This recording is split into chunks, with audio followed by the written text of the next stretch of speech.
Yeah, thank you. On our webinar today, which is titled Measuring Inclusion from Leave No One Behind to Evaluation Practice, and we'll be having insights from the GEF and OHCHR and UNEG.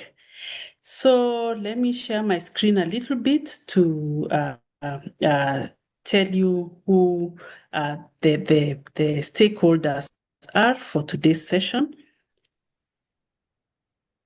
before introducing the speakers.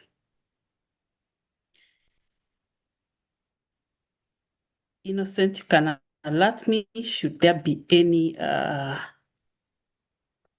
we are seeing your screen. Any problem? Yeah, so ladies and gentlemen,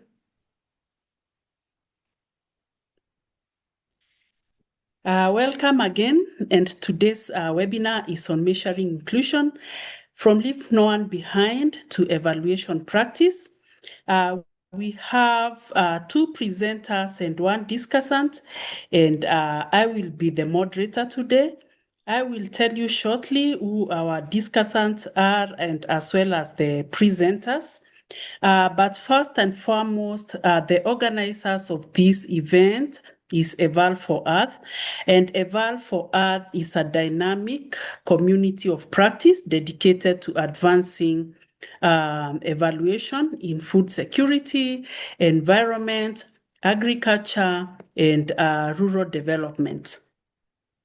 We are very grateful to have our esteemed sponsors of Eval for Earth, and this includes Eval for Earth itself, which is evaluation for food security, environment, agriculture, and rural development. We have Independent Advisory and Evaluation Service. We have FAO, that is Food and Agriculture Organization of the United Nations. We have the World Food Programme.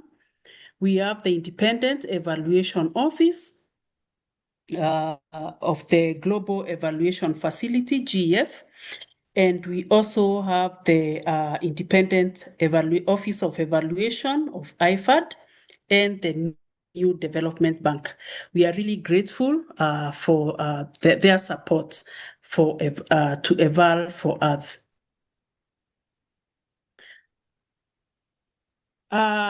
Please, for feedback before and also after, please scan this QR code for any information about Eval for Earth. So with that, ladies and gentlemen, please allow me to now introduce our speakers.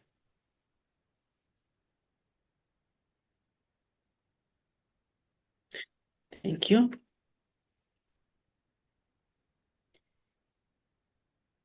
So as I pointed out, we have two speakers and who are very esteemed and very experienced, and our discussant also the same. But before then, please allow me to talk a little bit about the housekeeping rules. First and foremost, I would request you to mute yourself. Anytime you have a question, you can feel free to put up your hand or also type your question in the chat box. I will be able to call on you to ask your question or to give you a point. The chat box, of course, is enabled, and this will allow us not to interrupt the speakers as they speak. Then also the hand raising button is just a small pointer which looks like a hand. You just click on it. Then you'll be able to put to voice up your questions. Now to our speakers, we have our first speaker is Mr. Sabas Monroy. Mr. Sabas is the Evaluation Program Management Officer, Strategic Planning, Program Management, Evaluation and Change Services. That is SPECS of the United Nations High Commission for the Human Rights, that is the OHCHR, as it's well known. Mr. Sabas has the degree in Economics, Business Administration, and Computer Science. He brings over 20 years of specialized evaluation experience in his role. His career includes positions with the World Bank in El Salvador and the ILO regional office in Latin America and the Caribbean in Lima. Since joining the OHCHR headquarters in 2014, he convened the United Nations Evaluation Group, Working Group on Gender Equality, Disability Inclusion, and Human Rights for over a decade. In his capacity, he coordinated the development of the UN system-wide guidance and championed the integration of leaving no one behind principle into the global evaluation practice. Welcome, Mr. Sabas, and it's really an honor to have you. Our second speaker will be Kate Steengraber, an evaluation officer, social inclusion lead. Kate is an evaluation officer at the GEF Independent Evaluation Office, where she leads thematic and corporate evaluation across climate and environmental portfolios with a focus on stakeholder engagement and inclusion. At the Independent Evaluation Office, she serves as the focal point for inclusion, equity, and stakeholder engagement, representing the office in dialogues with the Indigenous People Advisory Group and the Civil Society Network. She also designs and facilitates learning sessions on participatory evaluation, gender equality. And before joining the GEF Independent Evaluation Office, she worked with the World Bank Group of Independent Evaluation Group, where she authored project evaluations for climate adaptation, rural development, and community-driven development projects. She has also worked at the Development Impact Evaluation Unit of the World Bank, focusing on synthesizing lessons from impact evaluation. Her field experience spans Latin America, Asia, Central Europe, and Africa. She holds a Master's of International Development Policy from Georgetown University. Welcome, Kate Steengraber. And our esteemed discussant is Dr. Sonal Saveri, an independent consultant with over 30 years experience in strategic planning, capacity building, and evaluation. And she has worked in over 30 countries in Asia, East and West Africa, Asia Pacific, Central Asia, Middle East, and Eastern Europe. Her interest relates to how rights, participation, and gender intersect. She's a co-designer of the first online gender and evaluation course in South Asia and co-member of the Global South to South Evaluation Initiative. She has co-developed Outcome Mapping Plus that includes a gender perspective. She's the co-chair of Eval Gender Plus. She's a founder member and a former board member of the Community of Evaluators South Asia, and a founder and convener of GENSA. She serves at the board of IDEAS and the International Evaluation Academy. Her experience is on utilization-focused evaluation, participatory, feminist approach to evaluation. And recently, she co-created one of the first toolkits to position equity for funders and commissioners in the co-editor, and is the co-editor of the special journal issue on the transformation imperative. So let me take this opportunity to also welcome Dr. Sonal Saveri.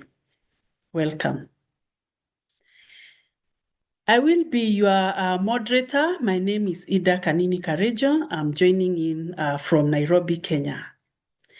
So with that, ladies and gentlemen, please allow me to call to our first presenter, Sabas Monroe. You can share your screen and take us through your presentation. Welcome. Thank you, Eda. Thank you well for it. Can you hear me well? And let me know if you can see my screen. Yeah, the screen is visible. Is it now in presentation mode? Not yet.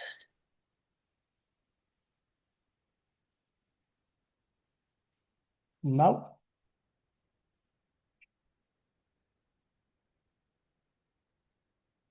Not yet from my side.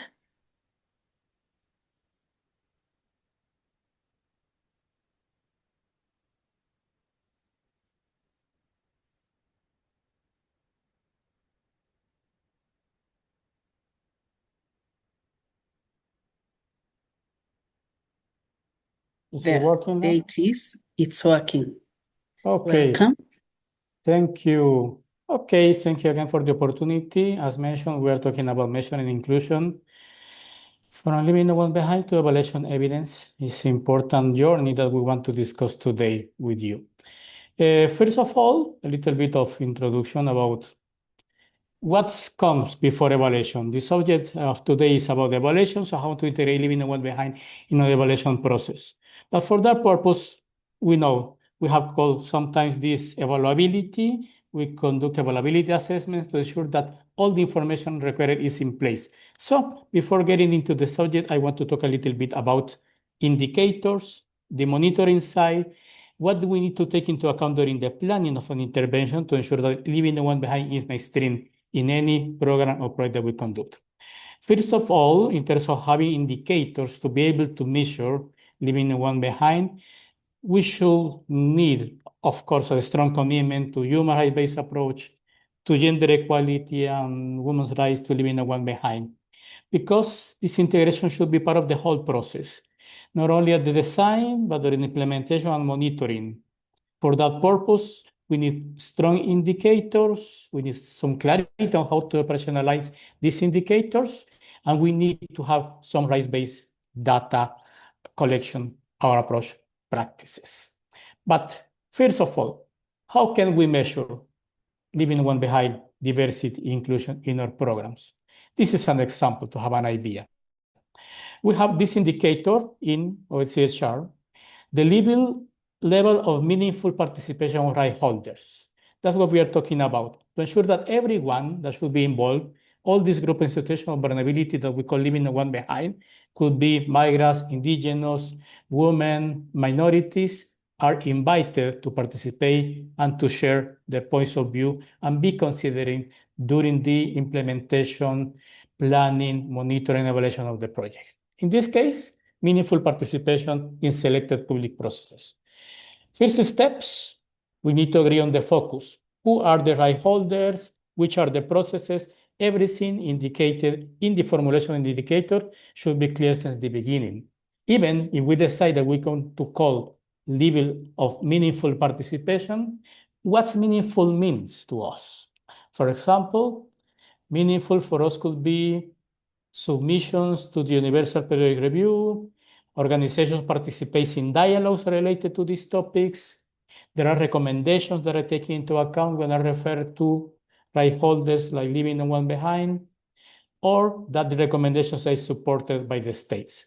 And finally, when planning or proposing indicators, how to measure means that we want to establish the criteria to consider an indicator on leaving no one behind has been fully achieved or substantially achieved. What are the criteria? So whenever we formulate these indicators, it's not just about mentioning them, but to have very clear how we plan to collect the data, assess if the data has been collected in the way that we are expecting, and if the indicator is measuring what we want to measure. In this case, we talk about measuring meaningful participation that requires involve all the right holders' participation, disaggregate the data according to the different vulnerable groups. We can talk about disaggregation by gender, disaggregation by disability, by age, by minority group, etc. And finally, very important, self-identification, considering that all these people are defining their own characteristics. If they belong to an indigenous people, if they belong to a minority, if they consider themselves from one of these groups in situation of vulnerability. So this is the basis for this. Having the right data, having the right indicators to be able to conduct an evaluation. Okay, let's get into the topic. How to integrate human rights, gender equality, and leaving no one behind in our evaluations. First of all, we start with the framework, the policy and guidelines framework, and the terms of reference. All this is summarized in one important guidance document prepared by the UN Evaluation Group, precisely by the Working Group on Gender Equality, Disability, Inclusion, and Human Rights. You have the image there about integrating human rights and gender equality in evaluations. But we like to call it leaving no one behind in evaluations because this new version since 2024 has been revised and considers in a more comprehensive way all these different groups. So I invite you to consult this guidance in the UN Evaluation Group, Working Group. Then, very important to involve either in the evaluation team, in the management, or in the reference group, all these groups in situation of vulnerability. As third element, it's important to consider this integration of leaving no one behind in the objective, scope, and criteria of the evaluations, but particularly in the evaluation questions. We need to ask exactly how and at what point, what level, this group in situation of vulnerability has been invited to participate, has been considered in the process, and are receiving the benefits of these interventions. Then, for a step, we talk about methodology. Methodology should consider all these groups of situation of vulnerability. For example, ensuring that we are accessible, for example, for persons with disability, ensuring that we invite these groups to the discussions, considering things that sometimes we forget, for example, focus groups only for women so they can speak freely, or focus groups only for young people so they can speak freely without any constraint from other groups. Finally, very important at the end of this process, after ensuring that we have identified everyone, that we have collected the point of view of everybody, finding and analysis should have consciously addressed these issues of leaving no one behind. What is relevant for these groups? We need to assess. We need to respond to the questions that we have formulated and reflect this in the conclusions and recommendations of our evaluation report. Okay, let's talk about concrete examples. A common question is precisely about questions. What do I need to ask in my terms of reference? For example, to what extent did the program address the needs of women, youth, indigenous peoples, minorities, etc.? Though the benefits of the program equally reach the women, the indigenous peoples, the poor, the migrants. We need to be clear when we formulate the evaluation questions in our terms of reference to ensure that we are measuring this integration. Then, in terms of data collection tools, a key element, disaggregation. We should ask during the process to request sex, the age, the disability, or any other markers which are relevant for our purposes. We need to make sure to visibilize all these different groups, and for that is key the disaggregation of data. If we have been lucky and this was considered on the monitoring side, it will be easier to identify. But even if it's not considered in the monitoring side or from the planning, during the evaluation, whenever we conduct surveys, interviews, make sure that we disaggregate data. And to ensure that they are involved, seek actively for participation of these groups, women's organizations, minority groups, representatives of indigenous peoples, etc. Who can help us with that? The colleagues working at the country level. They know where and how to reach them, how to invite them to participate in our evaluations. Once we have invited everyone to participate, hearing their voices, ensuring that they are participating in the evaluation, let's look for concrete results, not only outputs. It's not enough. Women were trained. Not. Let's go to the next step, not only outputs, but real outcomes. Women apply their learning and claim for their rights, for example. What should be the best example of those people putting in practice what they have learned, what they have received, etc. Look for the outcomes of our interventions, not just outputs or activities. And finally, test this level of inclusion. Not gender was mentioned in the process, is okay, so I assume they address these topics. No. Resources were used to facilitate the access of migrants to these services. A policy on disability rights was endorsed. A law for the protection of minority rights was passed by the Congress. This is really what we call practice results achievements. Our evaluations should look for that. Finally, key takeaways. If people is involved, you can integrate leaving no one behind, no matter. At the UN evaluation group, we have tested this in chemicals, in aviation, in meteorological, in any type of intervention, technical, people, humanitarian, etc. We can integrate leaving no one behind, gender equality, and human rights. The terms of reference for me are the best tool. Use a model of terms of reference. There are examples in the UNEG guidance. Make sure that in the test of reference, you have all these topics addressed. If you are not an expert on leaving no one behind, you are not an expert on human rights, on gender, we are not. We are usually evaluation practitioners or commissioners. Look for one. Look for the focal point in your entity. Look for an expert. Look for those who can help you to shape the evaluation and can be members of the reference group and ensure that the products of the evaluation are relevant for these groups in situation of vulnerability. Again, I can't repeat enough, ask the right questions. You have example of questions in the UNEG guidance, for example, about how to ensure that leaving no one behind is integrated. Rely on your colleagues at the country level. They know better what vulnerable groups are relevant in the context, who should be contacted, who could be the representatives, how to invite them to participate in an evaluation. And finally, look for real results. But we don't want to punish colleagues. We don't want to punish a program. We want to identify results, concrete examples of achievements, a law passed, a policy, a concrete product, beneficiaries. But if not possible, let's make a recommendation for the next time. That's important. Is a step in the right way, at least to have a recommendation on that. And that's it from my side. Thank you very much, colleagues. Thank you very much, Sabas. That was quite a strong and very informative session.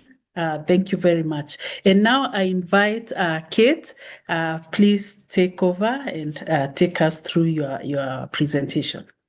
Okay, thank you. Can you see my screen? Oh no, Yes, it's there. Okay, sorry, I'm too far. I don't know how I got so far. You're getting a preview of what's to come. Let me see if I can go back. Yep. I started it. Okay. All right. So thank you, everybody, for joining today. Thank you, Sabas, for that wonderful presentation. I think it really sort of is more of a global view and sets a good foundation for good practice in thinking about evaluating inclusion. I'm going to shift gears a little bit with my presentation, but hopefully reflect some of those good practice elements and considerations that you brought up. So weaving the two pieces together. I'm going to talk about an evaluation that I led on GEF support to marginalized groups. And I will take you through a little bit, introduce the evaluation. Let's see, why is it not going forward? Okay, so just a little bit about the GEF, or the Global Environment Facility. It's an environmental fund, but it does have an emphasis on inclusion. So our mandate is to produce GEBs, Global Environmental Benefits, and it is one of the world's largest multilateral environmental funds. And while inclusion is not sort of a main focus of the work that we do, it is really emerging as an important theme. There are 3 policies that require engagement of marginalized groups at the GEF, and that has been the case. The policies have evolved over the past 30 years, but there has always been a public involvement policy since day one. Currently, there's the environmental and social safeguards, the GEF stakeholder engagement policy, and the GEF gender equality policy. And then we're currently at the beginning, well, we just went through preparation for the next replenishment period, so the 9th replenishment period of the organization.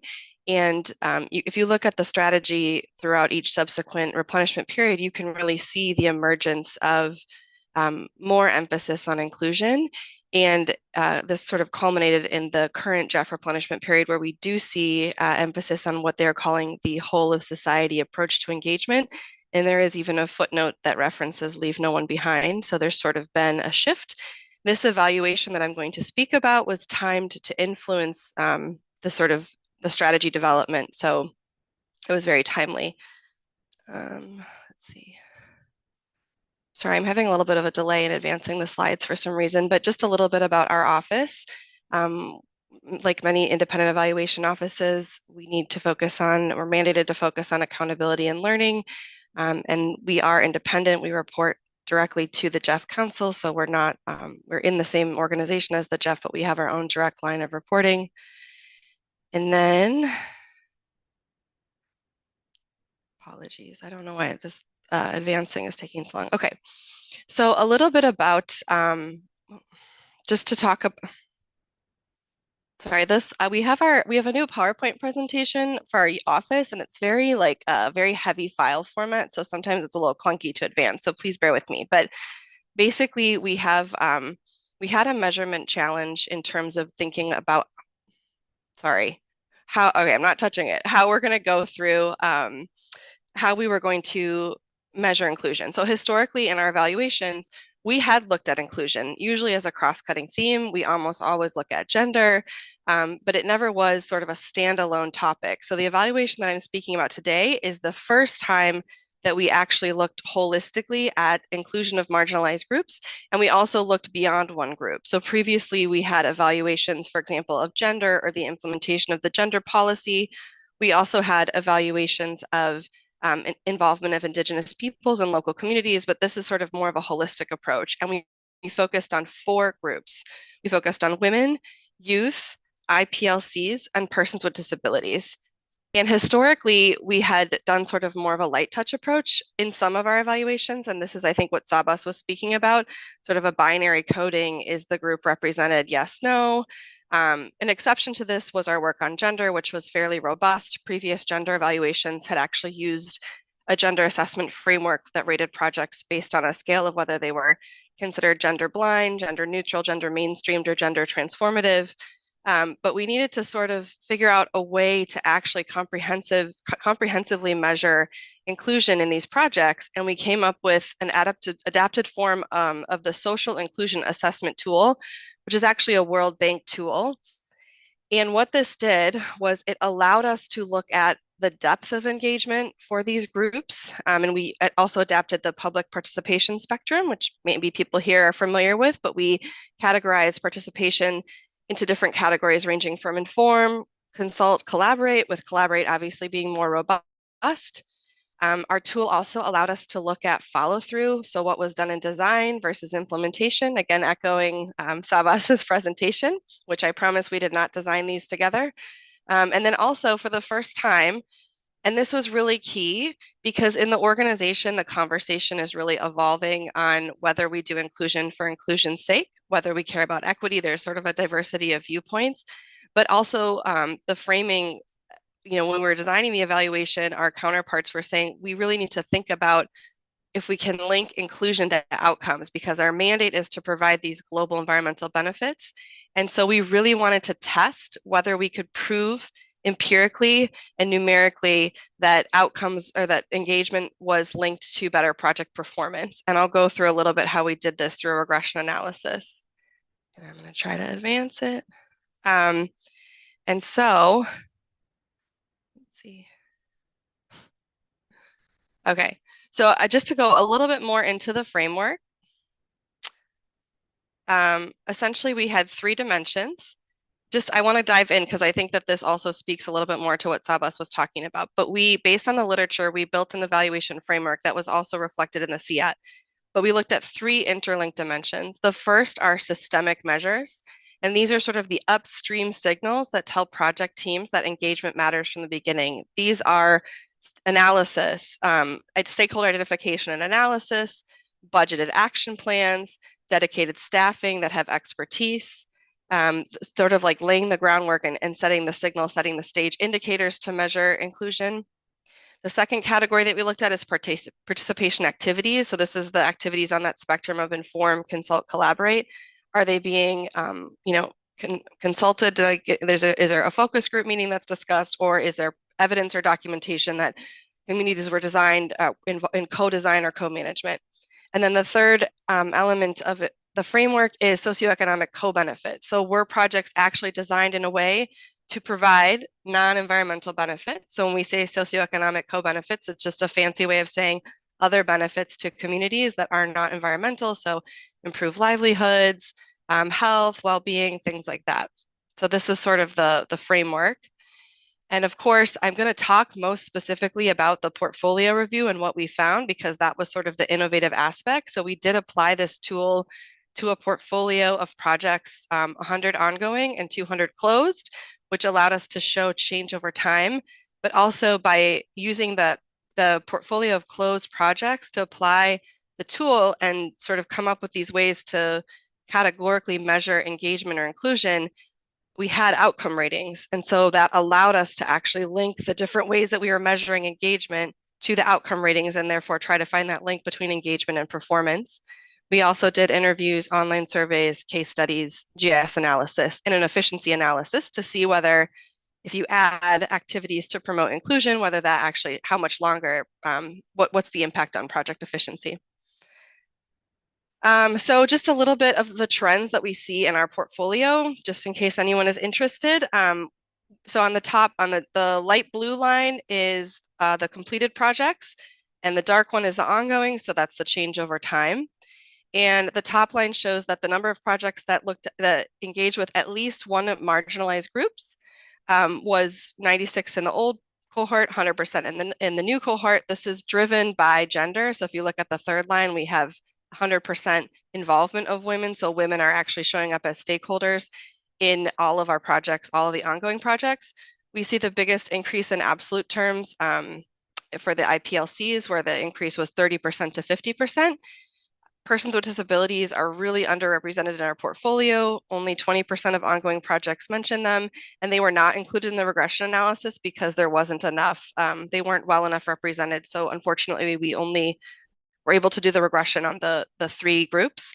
And then interestingly, we did have a cross-cutting theme in this evaluation of looking at engagement in fragile and conflict-affected settings.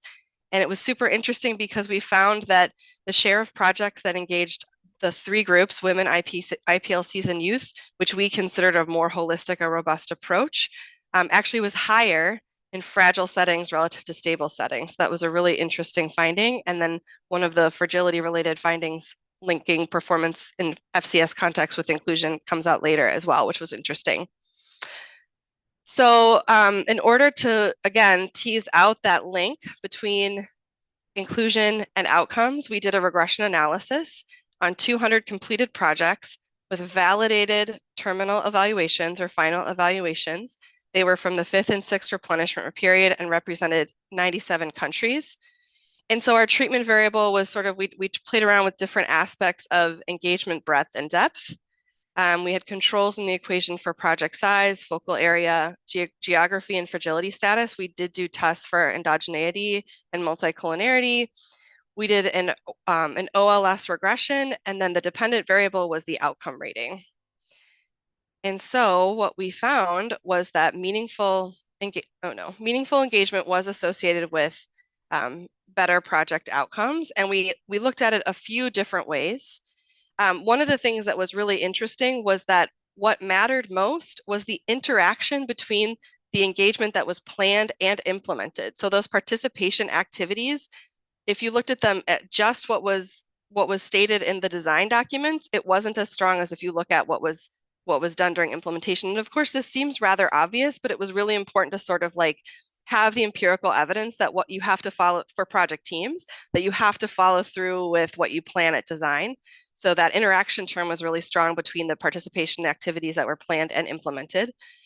We did find that projects that had more types of inclusion, so those different categories, inform, consult, collaborate, and more groups involved, were associated with better performance.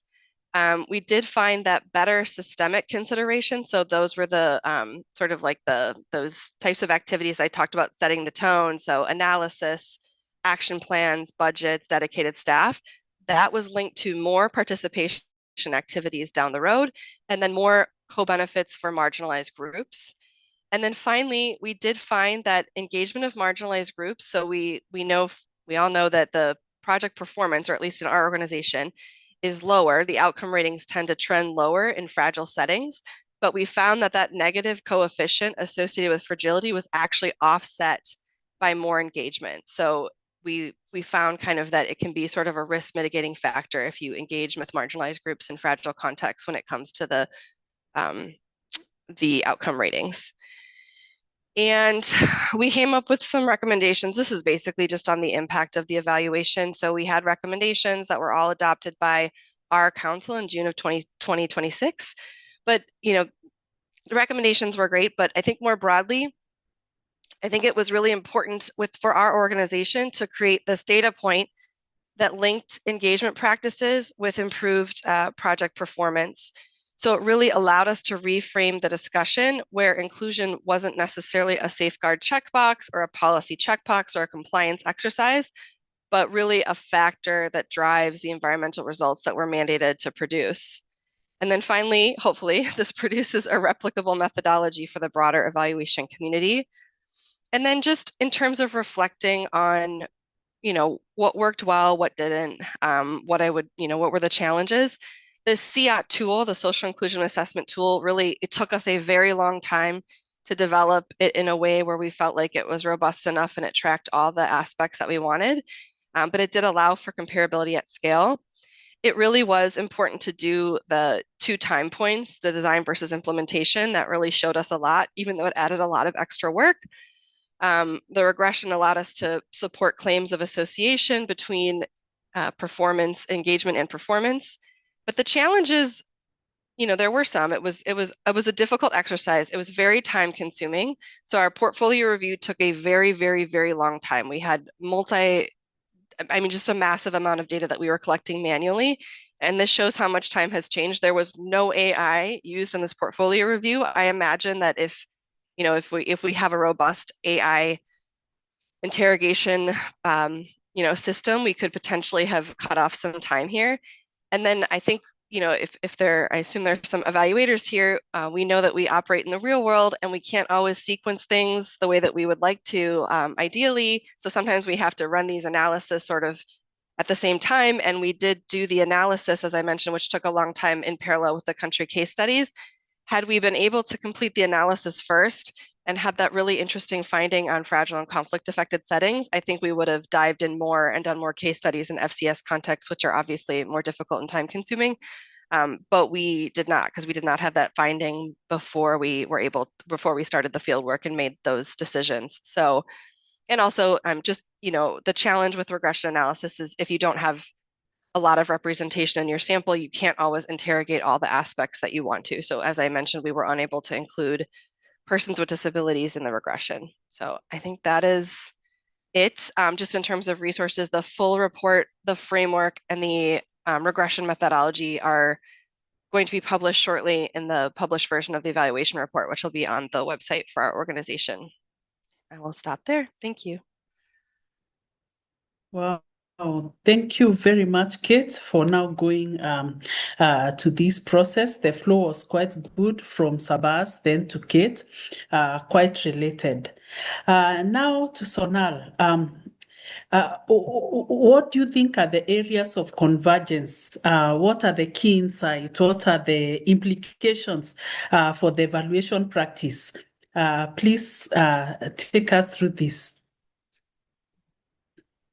Thank you very much, Eda, and thank you very much to the organizers and to both Sabas and Kate for 2 very rich and useful presentations. And I'm really very happy to be part of this conversation because the theme really sits at the heart of my own work, how rights, participation, gender, and equity intersect in evaluation.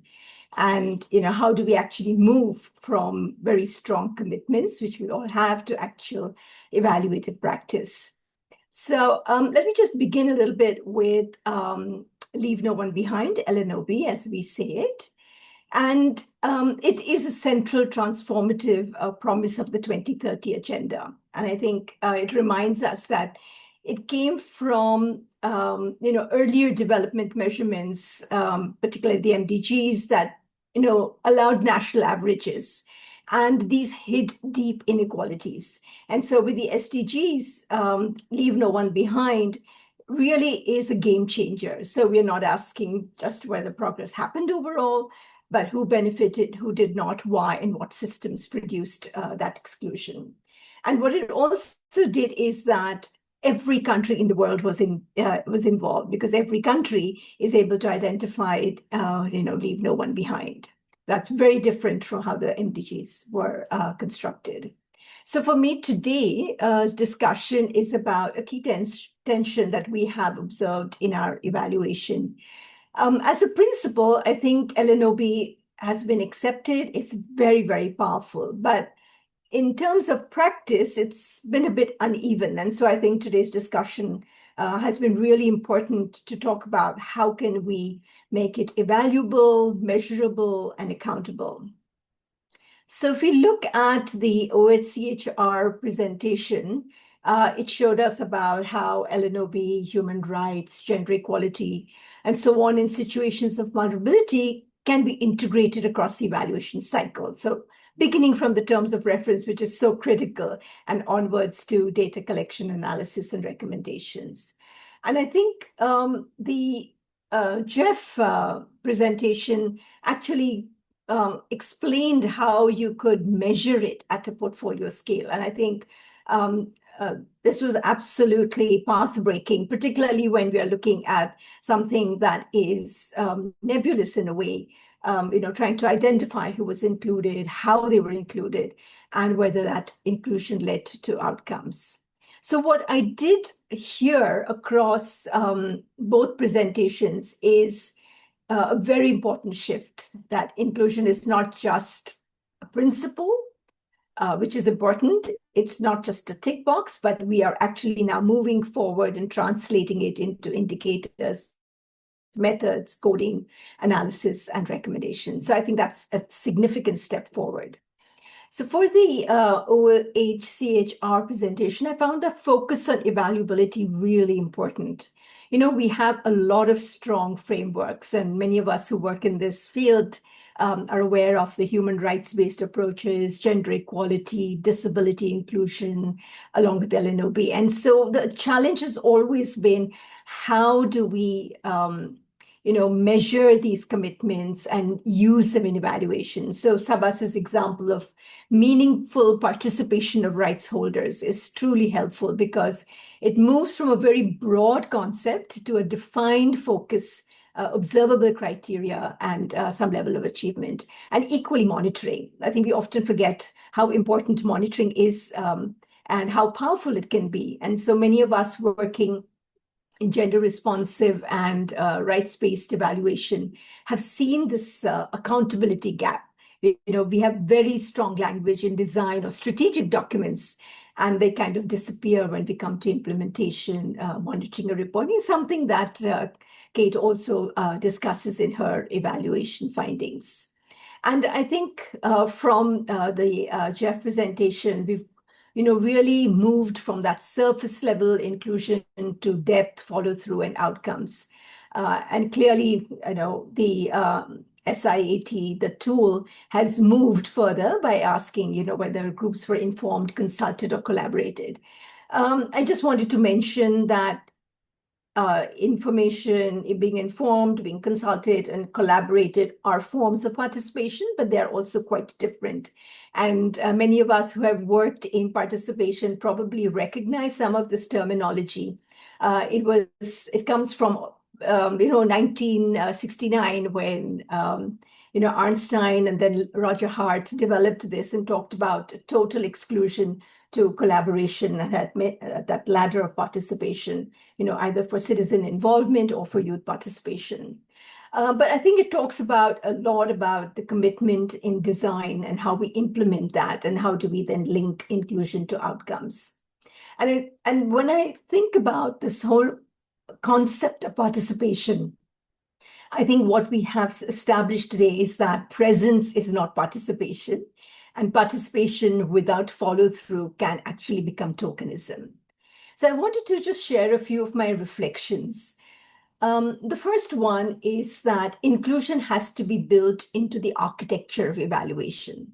So in my own work on equity in evaluation, and especially with funders and commissioners, we've often seen that organizations are committed to equity, participation, and inclusion, But this commitment is not always visible in either the terms of reference, budgets, timelines, team composition, developing the theories of change, stakeholder mapping, a lot of this, which has been discussed in the presentations today, or in the use of findings or validation. So I think one of the practical questions for all of us is that where does inclusion actually enter the evaluation system?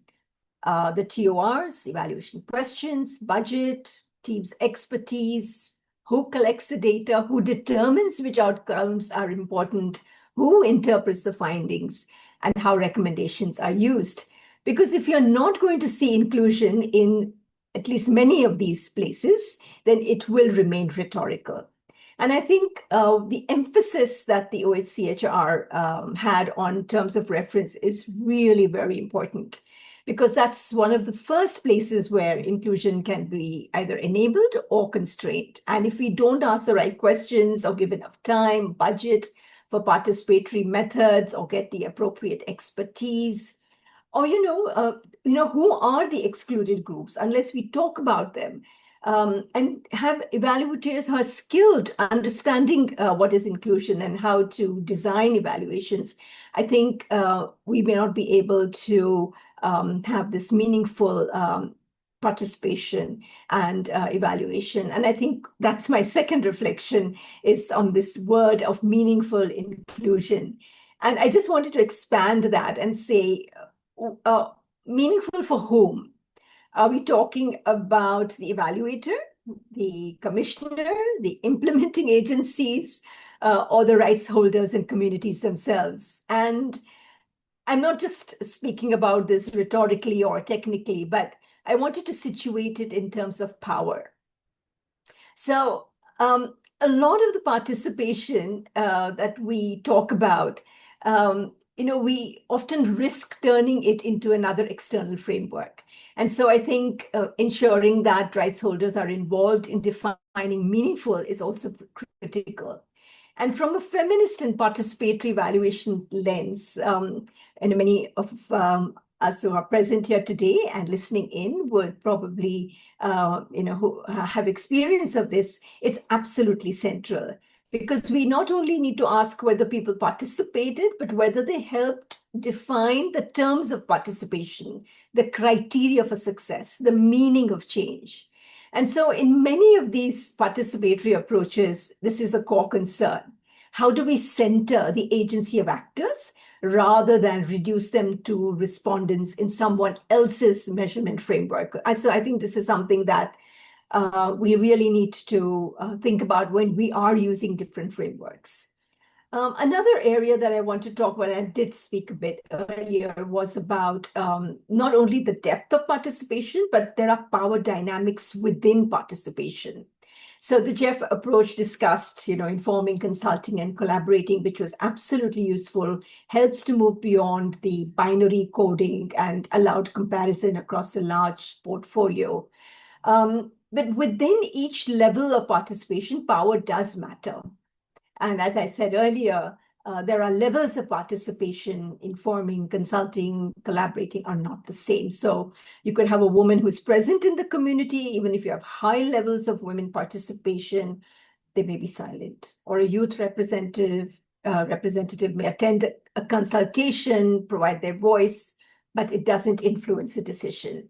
Or an indigenous community member may be consulted, but their knowledge may still be dismissed as anecdotal or as a footnote. So I think asking further into these questions of depth of who is silent, who speaks, and whose knowledge is treated as evidence, and who influences the final decisions. And I think a lot of the toolkit that we have for case studies, qualitative inquiry, sense making, and so on can help us that and to understand lived experiences.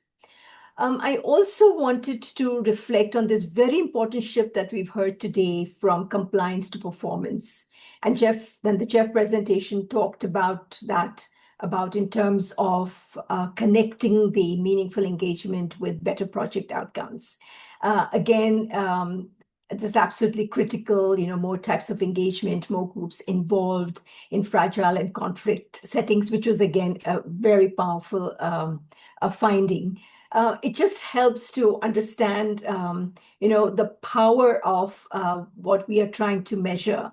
And it's important for institutions, funders, and commissioners as well, that, inclusion is not an add-on. It can improve ownership. It can improve sustainability and results. So I think we have a certain tension. So we often talk about, oh yes, inclusion is important as a rights obligation. But I think if we hold it together, yes, it's important and valuable as a rights obligation, but there's also a performance argument. And coexisting both of these that we have in these two presentations and having that causal link, though difficult to prove, may be an important pathway forward. Finally, I wanted to also talk about, when we talk about LNOB, we are talking about identifying groups, but we are also trying to understand systems of exclusion. So it's not just inclusion, but systems of exclusion. So we are talking about, situations of vulnerability, women, youth, so on. And so we also need to ask, as evaluators, what are the systems producing this exclusion? And what institutional incentives sustain it? What forms of knowledge are privileged or ignored? And who has the power to define success? So I think some of these questions would really help us when we are addressing LNOB, our commissioning practices, our timelines, and many of our epistemic assumptions. So looking at those systems, and I think Kate talked a little bit about it, but expanding that understanding, not inclusion, but also exclusion, would be very useful. And I'm so glad that we have been talking a lot about, Indigenous peoples and local communities as stakeholders, groups to be consulted, but they're also knowledge holders. And, it's really key that as we move forward, we try to also understand whether their knowledge systems are shaping the evaluation questions, the definition of outcomes, and how we interpret evidence. And I guess in environmental evaluation, this would be absolutely critical because they have a different way of understanding land, water, biodiversity, human-nature relationships, and all of that. So I think inclusion as participation is absolutely necessary, but we may also want to think about inclusion as epistemic justice as our next step. And my final reflection is about some of the work that I've been doing and how do we place some responsibility a little bit more explicitly with funders and commissioners, because we can't just leave such an important area of work only to evaluators or implementing teams. Funders and commissioners shape a lot of the terms of reference, budget, timeline, team requirements, use of findings, and so on. So how do we actually involve them? I'm glad to see that the GEF recommendations have focused, and they've been institutionalized in a great deal. So this is something that we could also think about more. And then finally, I want to talk about a few practical implications. Is that how do we define inclusion in observable ways? So we do so with, say, rights holders and local actors. How do we combine our methods, the various methods that were discussed, and combining them with case studies, stories, participatory interpretation, and so on? And how do we also pay attention to intersectionality? Because although we have women and youth and Indigenous people and persons with disabilities, often people live with multiple forms of exclusion. So I think some of these areas are, we can possibly, discuss further. But also wondering whether we could define outcomes. Can it be more bottom up, if that's possible? And how do we ensure that meaningful participation grows across the entire evaluation cycle? So I think if I want to conclude, I would say inclusion is not just a measurement challenge. It's political, it's ethical, it's a relational challenge. So maybe the next generation of questions could be about who holds the measurement tool, Whose knowledge counts as evidence? Who defines meaningful change? And what transformation are we accountable for? Is it project ratings? Is it people's lives or something else? So I think perhaps the next step is ensuring that measurement itself, whatever we use, is inclusive, rights-based, contextually grounded, because that's so critical, and primarily accountable to the communities whom we are evaluating. Thank you very much. Wow.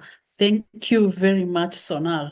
Inclusion is not only a measurable measurement challenge, but it's political, ethical, generational.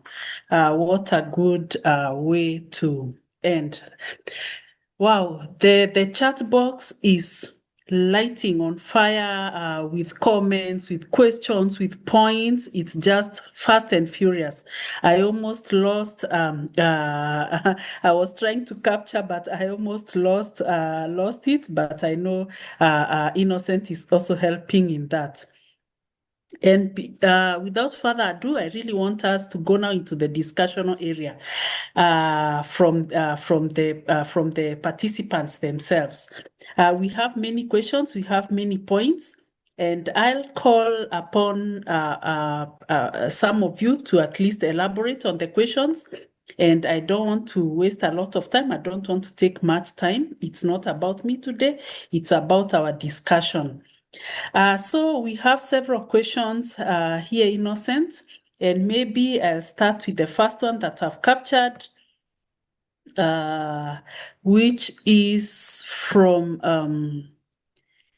it's mostly on inclusion and leave no one behind. And several people want to know, what do we mean by leave no one behind? Which every presenter has really tried their level best to elaborate and on how to identify those who are being left behind. Kay Abbott pointed out on one point that isn't leaving no one behind a false promise. You do not have the resources or access to include everyone. And if the program falls short on delivering for the mainstream, how could one reach everyone in marginal groups? I think, Abbott, let me allow you to ask that question yourself. Let's hear your voice so that I don't misinterpret what you wanted to ask. Please unmute yourself and ask the question.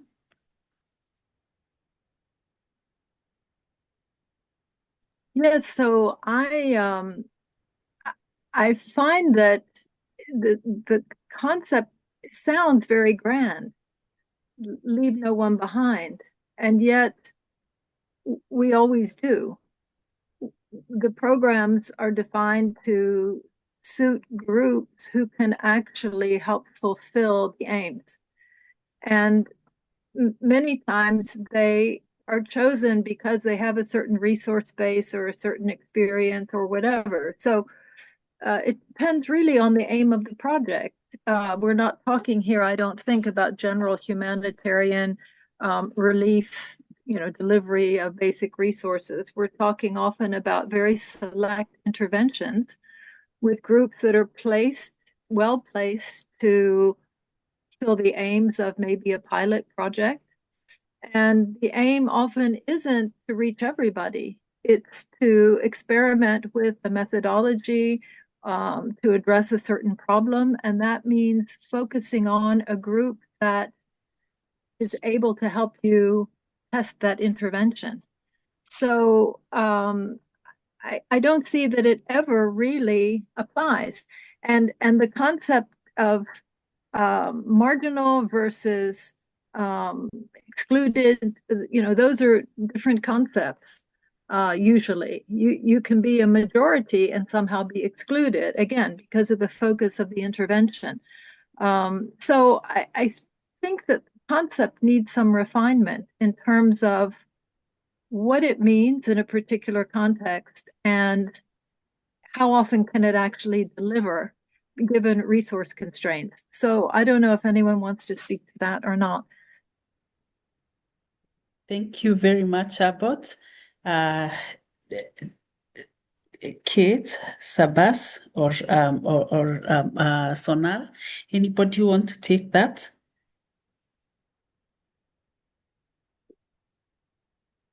I mean, I agree with you. I don't disagree with you. I think that we, for example, and I also saw some comments about the social equity assessment tool. And believe me, I would have loved to use that tool in this evaluation. I think that we work in organizations where we push on the margins where we're able to.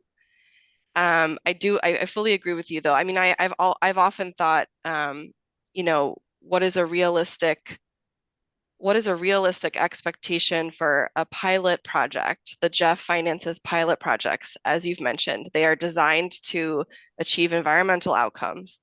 What is the realistic expectation in terms of, gender transformation, for example? I don't think that means we let people off the hook. I think that means we always try. I think that means we want to see projects do the best they can and document everything. And I just also wanted to point out that we, in our evaluation, we don't do project evaluation. So we take the project evaluations that are conducted by all the 18 agencies that are part of the GEF, and we look at those terminal evaluations. So really I hope this is a call to action for those of you that are conducting project evaluations to push the margins and include that information and do that in-depth qualitative work that Sonal is talking about to understand who was excluded.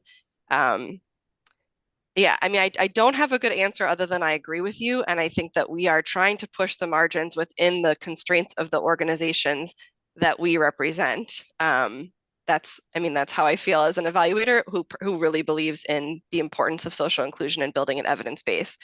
And I hope that by linking it to performance, we created a little grain that can then move this movement forward and shift the conversation, and that next time we are doing a social equity assessment tool in 4 years, in 6 years. So yeah, sorry, that was, I agree, and I don't have a good answer. So it's the right question, and I hope that we start to shift and move the needle more, even in organizations that only focus on environment. Yeah. If I may, from the evaluation side in UNEG, we have discussed this topic. I'm clarifying again about from the evaluation side because we are at the end of the process, not at the beginning in planning directly, but of course we contribute with inputs for the next cycle of planning. But in the evaluation, we always talk about that. What is the best way to integrate all these different groups in situation of vulnerability when resources are scarce, when they are limited with for example, the resources for an evaluation or even the time for an evaluation is limited. Therefore, we need to be very conscious, discuss with the program, discuss with the different stakeholders involved, what are the priority areas of the intervention, and we need to prioritize in that sense. I always give the example. Coming from Latin America, when I conduct an evaluation in Bolivia or when I conduct an evaluation in Guatemala, I know that the priority area is discussion about indigenous peoples. Should be taken into account, same as gender, same as youth, but obviously there will be a particular approach on this group and situation of vulnerability. So it depends on the context, it depends on the objectives of the project, of the planning side, of the policy in that particular organization or intervention, but also from the evaluation side, we can contribute by identifying what are the different groups and situations of vulnerability.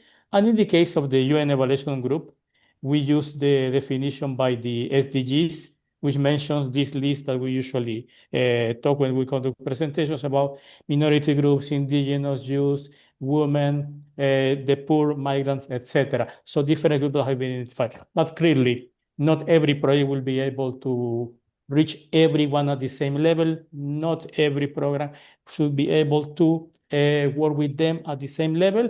Therefore, unfortunately, this will be reflected in an evaluation. But our role as evaluators, as we have mentioned, for the next cycle, for the next iteration of the program, let's emphasize on this or the other group that were left behind this time, so they are not left behind the next iteration of the program.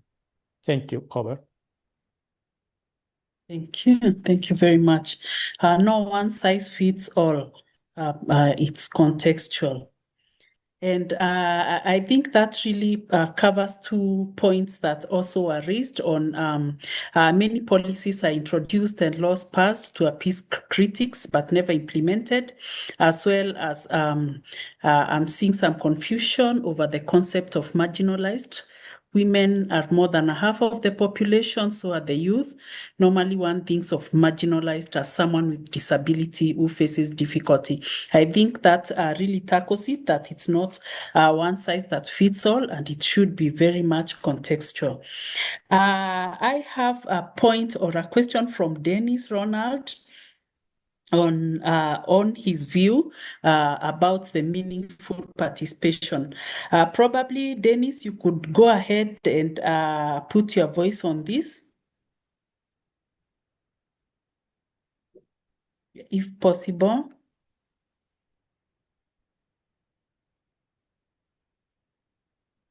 Okay, if he's not able to, I think I can just read it as he put it. So Dennis Ronald said, in my view, beneficiaries have to be consulted to benefit, to define what meaningful participation means in their own context and settings. Context always matters, which is true. It's not international or deliberate. Diverse marginal groups are often underlooked or left behind, right at the design stage at the expense of scarce resources. And I think this is what our 2 discussants as well as the presenters have talked about. Thank you, Dennis, for those points. Then Pemberai Zambezi asks, isn't collaboration paternalistic? I will consider all approaches in my framework depending on the level and stage in which a specific community has moved towards. Probably, Pemberai, you could elaborate on collaboration being paternalistic. All right, thank you. So my take on this, am I audible? Perfect. Great. So my take was when you're looking at collaboration, you are bringing in people together. You have an agenda, right? You're not essentially giving the people that time to think, to design, to perfect whatever they want to do. So when you talk of, my understanding of collaboration is that we have an issue maybe at stake, and when you bring that issue on board, then you are working with them. There is an element that you are bringing in from your side, because this is a collaboration that you are doing. So you want to strike that balance between what you think, what you have, and what the communities can bring in. And this is where I was looking at it to say probably it's sort of paternalistic. There are elements of paternalism there, where maybe the most strongest stakeholder will make a bigger decision going forward. It now calls for maybe the stakeholder who has the power to minimize or at least neutralize his or her powers in the process. Because we know very well that the communities that we are working with, most of them, they look at us as experts. And from that perspective, there is a certain skill that someone needs to have to ensure that collaboration doesn't tend to be that paternalistic. We can come from the office and say we are collaborating with this community, but when you get to the field, things tend to change because they are looking at the power matrix to say this is a donor, maybe this is a funder, this is a mayor who is coming in, this is the grant holder. And generally, if they raise an issue, we need to follow that, even when you bring in the word collaboration. So I'm just looking at what is it that we can do with collaboration to make it real participation within the context of our discussion. If we take away all those things that are intrinsic in terms of our engagement process. Thank you. Thank you very much, Pemberai, for those points. And I'll go to another very important question also.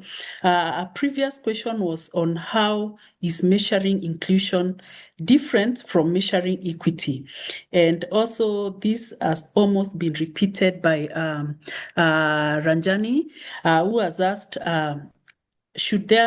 there should be a conclusion on performance on inclusion and equity, followed by a recommendation if necessary. Ranjani, I don't know if you want to voice out what you've written about.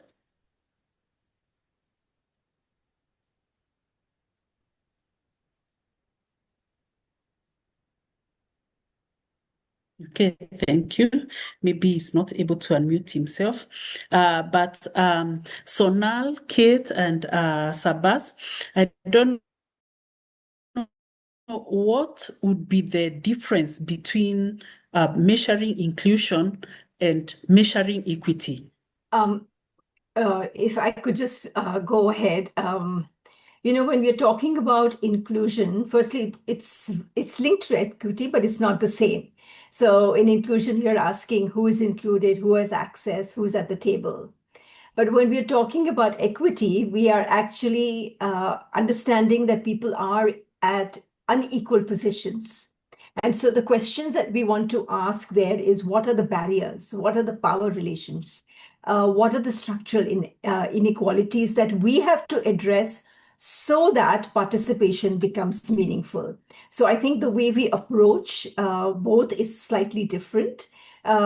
So by addressing inclusion, I think we can move towards equity, but it's not sufficient on its own. So I think there are just different concepts and how one approaches it. But I wanted to also talk about some of the discussion that has been happening, about marginalized and how we identify. And yes, I understand about the context and so on. And I think we all agree that the strategies that are required, when we are trying to target larger numbers and when we are, working with the LNOB, it's very different, not just the resources and the time, but the skills required of evaluators, implementers, and so on. It's itself very different. So I think that recognition is important. And I think a very important point is also, we kind of put it into one category, LNOB. But LNOB itself has many layers and it's very complex. So who in LNOB are we targeting? It's like saying that we need to address communities, but communities are not uniform.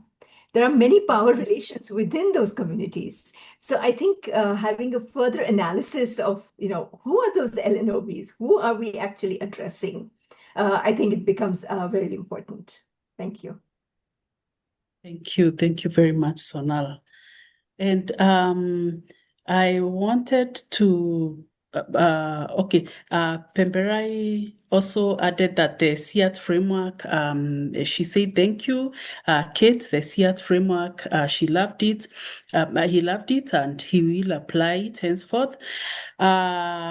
And then we go to Ventura, almost on a related issue. Ventura Mufume points out that Dennis Rondinell, 1983, frames decentralization as a key element of participation and encompassing three forms. That's the concentration, delegation, devolution.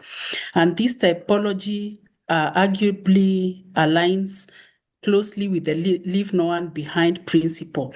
So he wants to know, to what extent do other policy instruments, including CIAT, Kate, overlap with this?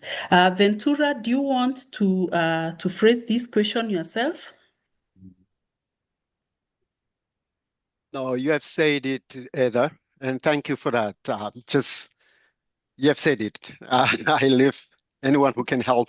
This is just because coming from experience. Actually, I have participated in many data collection instruments, that are meant to be, like a social friendly, like the social assessment, social assessment in protected areas, SAPA, which I didn't know about it before. So all these are kind of, like a driving to the same direction. So I wanted to know how these overlap at some point. Thank you.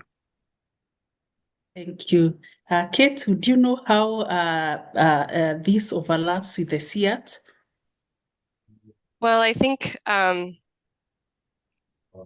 think that the aspect of the CIAT, which would be the participation activities, more closely aligns with what you're speaking about. And it actually reminds me, so I worked with Ventura, hello Ventura, on the community-based approaches evaluation. And there we did look more at, it was essentially about direct access. To what extent are projects giving direct access to communities? And I think this sort of comes back to the conversation about whether collaboration is paternalistic, the previous comment. And I just want to say that one of the things that we did try to look at, and I think will be interesting to look at in the future, is I think projects in the environment space are shifting more towards direct access models. And there's a new target in the Global Biodiversity Framework Fund that says, I think it's aspirational, but 25% of resources have to be, there's very specific wording here. I believe it's allocated towards, they don't say directly given to IPLCs because there's some questions around what counts as direct access. But as we move towards more direct access approaches, comparing those with more traditional, like projects come into communities and then decide to collaborate, which I do agree. I see why you're saying that is a little bit top down and paternalistic. Yeah, I think that there's a lot of overlap. I don't know if Sonal knows of a broader framework. I know that you're really versed in all the literature on inclusion and participation, so maybe you have a different answer, but I see a lot of elements in this throughout the work. But I would be interested to hear if Sonal knows of a sort of guiding framework that brings all these pieces together. If there was something that was more like the participation ladder and the CIAT tool, or a bigger guiding framework, or maybe that's something we need to think about working on as evaluation community, so that I don't think we have a single unifying framework. Because we're working in very different settings. They're complex. Context is important. But we need to kind of bring in sort of like a bricolage of different elements of evaluation approaches or methods and tools that help us to understand who's participating, who is not, who is excluded, why, and having these very fundamental key questions. Thank you, Sonal. And Ranjani also added that there's another framework that he has seen somewhere, also called SEAT, that's SEAT, which now replaces inclusion with equity. So maybe we could look at that in our own time. We have a question by Will Van Beckum, I hope I'm pronouncing that right, on the difficulty of getting all the leaving no one behind involved in a project. Maybe Will Van, let me allow you to ask this question. Hi, Edda, and hi, everybody. Thank you very much for your presentation, and well pronounced my name. Well done, well done. It's a hot topic, yeah, leave no one behind. It's absolutely hot topic. Everybody wants it. Now, if I'm an evaluator, I go into a community. If I have a qualitative approach, I don't have so many people I'm interviewing, isn't it? I go to a community, I say, is there anybody who's blind? Is there anybody who's deaf? Is somebody missing a leg? It sounds a bit crazy, but it is very easy to find out if somebody is left behind. Now I run my program, and this is the biggest challenge for us. We're going to work with 29,000 beneficiaries. Yeah, so while the evaluation is quite easy to find out if you have left someone behind, with the approach and with the resources available, it's often very difficult to have a very, let's say, holistic, comprehensive approach to bring everybody on board, even if you want to do that. Does any of you has any suggestions for that? Because that is a big challenge for organizations. Thank you. Yeah. And we go back to the context again. Sabas, Kate, Sonal. Thank you. Precisely, yeah, it's about the specific context, every project, every program situation. I think we have talked about the importance of mapping stakeholders at the evaluation process during the evaluation, but also this applies during the planning. A clear mapping of the community, the context, the needs is required at the planning stage for that purpose. So at the end of the process during the evaluation, we can go to the project manager and ask them who has been involved, who have been the most important group of situational vulnerability that have participated in the project, and who are the representatives, so we can interview them or who should be included in the sample. So clearly as an issue that should be addressed since the beginning during the planning stage of every program, of every intervention. Over. Thank you. Thank you very much. And as Kate said, we just have to keep trying and trying and trying again and again. Yeah. So then thank you, Sonal. I think you've explained that SIT was developed by Khalil Bitar, and it has key questions around these issues. Thank you very much for pointing that out. Then the next question or the next point that is coming up is by Eriasafu Luboa. You mentioned that you faced a challenge of minimum participation of people living with disability on the groups. Therefore, difficulty in disability inclusion in the regression analysis. Are there any lessons learned to address these issues for similar evaluation in future? I think this is being directed to Kate. Yeah, we sit on top of we're a pass-through fund. So we take the evaluations that we get from the agencies that are designed, they're country driven, and then the agencies implement the projects, and then they do their own evaluations that are validated. And then we take those as our database. So from our perspective, sitting 2 levels kind of away from the implementation, we just point out that these groups aren't present and therefore we're not able to include them. But the recommendation that we made was that there should be a more comprehensive guidance issued for the agencies so that they can better integrate persons with disabilities in future programming. And I also will note that was when we did our country case studies, there was just such a huge appetite from the agencies at the country level, just how can we be more inclusive of persons with disabilities? It was a big challenge. So, I think there's really good guidance from UNEG. And so hopefully that continues, at least on the design side, and then we'll have more to evaluate in the future. So the trend is upward, but we just, hopefully our recommendation leads to more inclusions of persons with disabilities. So that's I don't really have a lesson other than that, so. Thank you very much, Kate. Eriasafu, do you want to add anything?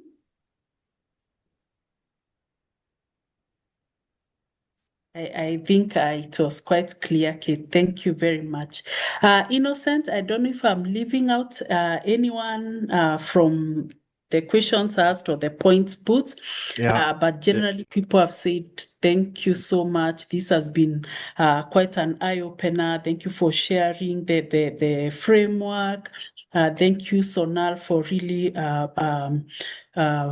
talking about the points. I can't read each and everyone, but people have been very, very positive about the points that have been given. Innocent, go ahead. No, thank you so much, Eda. Yes, I mean, I see, as you said, the chat has been very active, and we take note, of other questions which we may not be able to address today because of time. I noticed that you are way beyond, the time when we're supposed to be finishing the webinar. So probably maybe Yes, sir. you might want to wrap up, Eda, and we will continue these discussions on evaluation. From an M&D Thank you perspective. very much. So sorry, I just muted the other voices. But Eda, please, you might want to go in and conclude the session. We will continue with the discussion through the community. Thank you. Over to you, Eda.